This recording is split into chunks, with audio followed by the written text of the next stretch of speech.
अस्सलाम वालेकुम first year, how are you?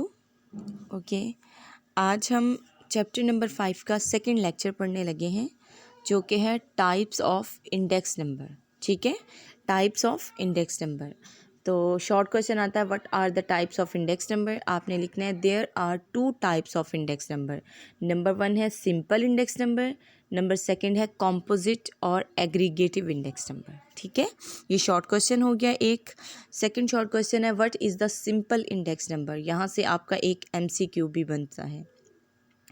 An index number is called the simple index number when it measures a relative change in a single variable, ठीक है, with respect to a base year। जब आप change, किसका change Maihar करें, एक variable का। कितने variable? Just single variable, तो इसे सिंपल इंडेक्स नंबर बोला जाता है। जब सिंगल वेरिएबल होगा तो सिंपल इंडेक्स नंबर होगा।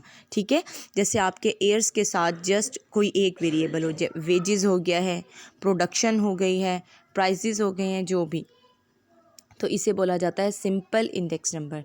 ये काफ़ी दफ़ा MCQs में भी आता है कि when we measure the relative change in a single variable is called composite या सिंपल, लेस पेयर, पार्शियस। तो आपने MCQ पे टिक करना होता है कि ये सिंगल है तो सिंपल वेरिएबल है। ठीक है, अच्छा, इसकी एग्जांपल में आपने लिखना है index number for wages of labourers. Number 2 example index number of wheat prices. Number 3 example the index number for the volume of a commodities. ठीक है, आपकी मर्ज़ी है, कोई 3-4 एग्जांपल लिख लें। और सिंपल इंडेक्स नंबर का वही वाला फार्मूला है जी, P/N/P0 मल्टीप्लाई बाय 100। ठीक है, अच्छा, नेक्स्ट हम टॉपिक पढ़ते हैं what is the composite index number. An index number is called the composite or aggregative index number when it measures a relative change in two or more than two variable with respect to the base year। ठीक है, just इसमें वहाँ पर आपने single variable लिखा था, यहाँ just इतनी सी चेंजिंग करनी है, 2 और मोर देन 2 वेरिएबल, बाकी सारी डेफिनेशन सेम है। इसमें एग्जांपल में आप लिखोगे index number for comparing two sets of prices. ठीक है, अब हमने प्राइसेस के 2 सेट लिए हैं, वो आप एक दफ़ा वीट के प्राइसेस ले दें और इसके साथ राइस के प्राइसेस ले दें, तो इन दोनों का कंपैरिजन हो रहा है। जब 2 वेरिएबल्स होंगे तो वो क्या होगा? Composite index number. अच्छा, ये यहाँ तक आपकी 1-2 एग्जांपल्स लिख देनी है और डेफिनेशन यहाँ से यहाँ तक है, उसके बाद 2 या 3 एग्जांपल्स लिखनी है। अच्छा, आपका ये आता है कि कॉम्पोजिट इंडेक्स नंबर हम किस तरह निकालते हैं। नंबर 1 है जी अनवेटेड इंडेक्स नंबर और दूसरा है weighted index number. They are most important. एक अनवेटेड है, एक वेटेड है। आज हम पढ़ते हैं the unweighted and weighted indices में measure change in prices, quantities और मतलब डिफरेंट वेरिएबल्स के प्राइस और क्वांटिटीज़ को मेजर करता है, अनवेटेड और वेटेड दोनों ही। ठीक है, अच्छा, नेक्स्ट देखते हैं। ये एक एग्जांपल देख लें, ये आपकी है कॉम्पोजिट इंडेक्स नंबर की। सिंपल इंडेक्स नंबर की तो हम कल कर चुके हैं ना, ये कॉम्पोजिट की है। Calculate index number of prices using 1962 as base. यहाँ से हमें ये पता लग गया कि 1962 हमारा बेस ईयर है।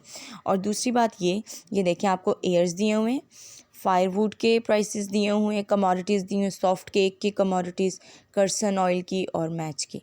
ठीक है, अब ये देखें, ये काफ़ी सारे कमोडिटीज़ हैं, तो ये अगर इतना होता तो ये था सिंपल इंडेक्स नंबर, लेकिन क्योंकि ये पूरा टेबल है तो ये बन गया है कॉम्पोजिट इंडेक्स नंबर। अब हम इसको किस तरह करेंगे, आप जस्ट एक फायरवुड ले लें। ठीक है, ये 1962 आपका क्या है? बेस ईयर है, इसे बेस ईयर कहा गया है, तो इसका आंसर तो आएगा 100।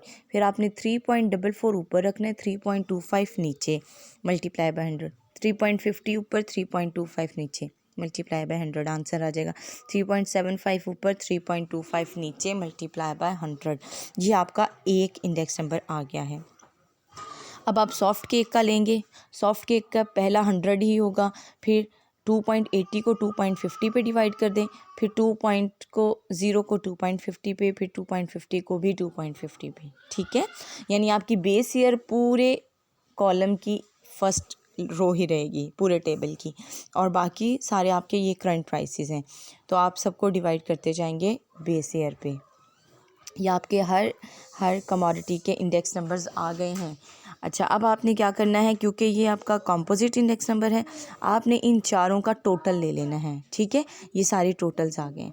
अगर तो वो क्वेश्चन में कुछ ना कहे, जस्ट ऐसे लिखिए कैलकुलेट द इंडेक्स नंबर और ये लाइन ना लिखी हो, तो आपने इसके टोटल लेके इसके सिंपल मीन निकाल देने हैं। मीन कैसे निकलते हैं, ये चार का टोटल है ना, 1 2 3 4, तो हम 400 को 4 पे डिवाइड कर देते हैं, 428 को 4 पे डिवाइड, सबको 4 पे डिवाइड कर दें। ये आपका अरिथमेटिक मीन का तरीका है। अगर वो पेपर में कुछ ना कहे तो हम अरिथमेटिक मीन ही यूज़ करते हैं।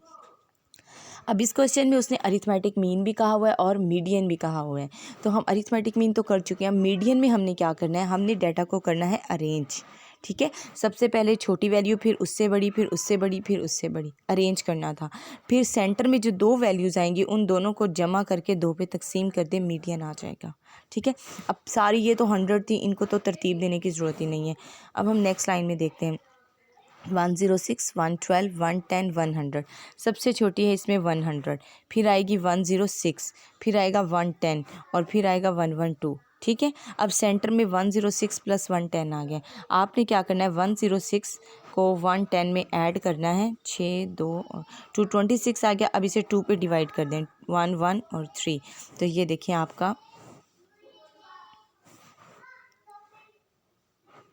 108, एक सेकेंड, सेंटर में आपका आएगा 106 प्लस 110 110 आएगा। ठीक है, ये 6 1 2 216 है। ठीक है, 2 1 2 0 2 8 16 108 आपका ये आंसर आ जाएगा। ठीक है, अब नेक्स्ट लाइन देखिएगा, सबसे छोटा है इसमें 80, फिर आएगा 100, फिर आएगा 108 और फिर आएगा 125। तो सेंटर में ये दोनों आए, आप इन दोनों को ऐड कर दें, ये बनेगा 208 208।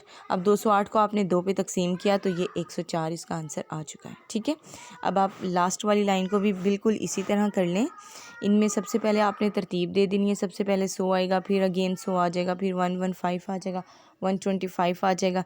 अब सेंटर में 100 और 115 आ गया, आप इन दोनों को जमा कर लें तो 5 1 एंड 2 215 आ जाएगा। ठीक है, अब आप इसको डिवाइड कर देंगे 2 पे, तो आपका जो आंसर आएगा वो आप यहाँ मीडियन में लिख देंगे।